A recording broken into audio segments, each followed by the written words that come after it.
নারায়ণগঞ্জে বেড়েছে উফশী জাতের বোরো ধানের আবাদ। উৎপাদন বেশি এবং পোকামাকড়ের আক্রমণ কম হওয়ায় এই ধান চাষে আগ্রহী হয়ে উঠছেন অনেকেই।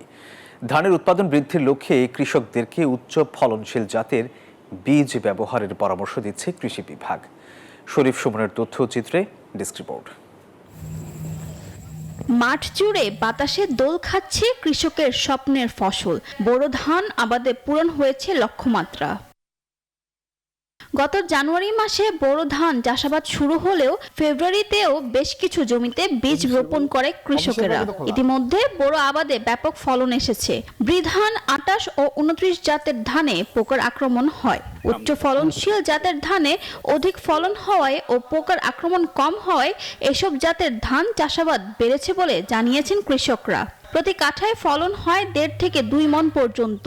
প্রাকৃতিক কোনো দুর্যোগ দেখা না দিলে এবছর ধানের ফলন ভালো হবে বলে প্রত্যাশা কৃষকদের। এপ্রিলের শেষ দিকে বোরো ধান কর্তন শুরু হবে, যা চলবে মে মাস জুড়ে। আলহামদুলিল্লাহ আমাদের এই জমি অনেক ভালো ফসল হয় এবং আমরা চাষ করতেছি।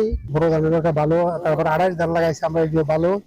ওই যে কৃষি সারাইছে আর আমাকে পরামর্শ দিছে করেন, ওষুধ পানি দেন। আমরা 2বার আইলো, এবার তৃতীয়বার মোটামুটি অবস্থা ভালো। আমাকে কিছু ওষুধ পানি দিলে আমরা মোটামুটি একটু ভালো পাওয়ার আশা করি আর কি।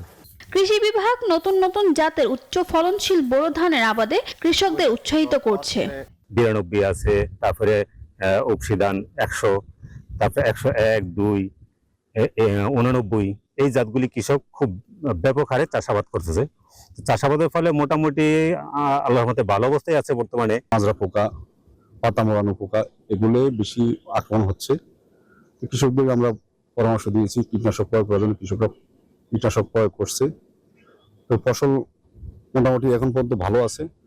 নারায়ণগঞ্জ জেলায় এবছর বোরো চাষাবাদের জন্য 20,402 হেক্টর লক্ষ্যমাত্রা নির্ধারণ করা হয়েছে। Desk report, news 24।